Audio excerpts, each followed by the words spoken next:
Et oui Fabrice, les mauvaises nouvelles se suivent et se ressemblent sur le front de la mobilité européenne, de son industrie, puisque la semaine dernière, j'annonçais ici la faillite de Northvolt, c'est-à-dire cette gigafactory dans la production de batteries de voitures électriques. Et cette semaine, l'actualité, c'est notamment cette annonce faite par Donald Trump et qui pourrait toucher non plus nos batteries de voitures électriques, mais nos voitures elles-mêmes, puisque selon ses propres dires,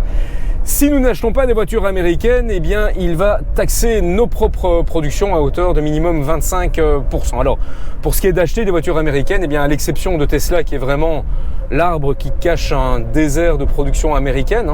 souvenez-vous de marques comme Mercury, Saturn, Pontiac, Oldsmobile qui ont complètement disparu, ou autres Cadillac qui ne sont plus que l'ombre d'elles-mêmes, on ne risque pas de se mettre à acheter des voitures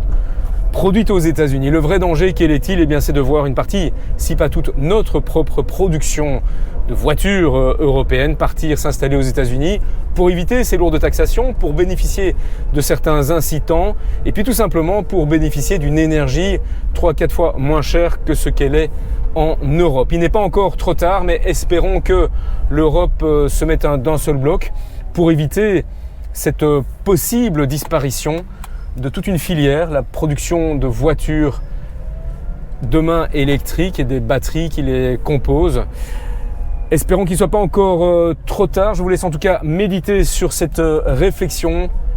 que doit faire l'Europe pour éviter ce désastre, en vous souhaitant une excellente journée et bonne route.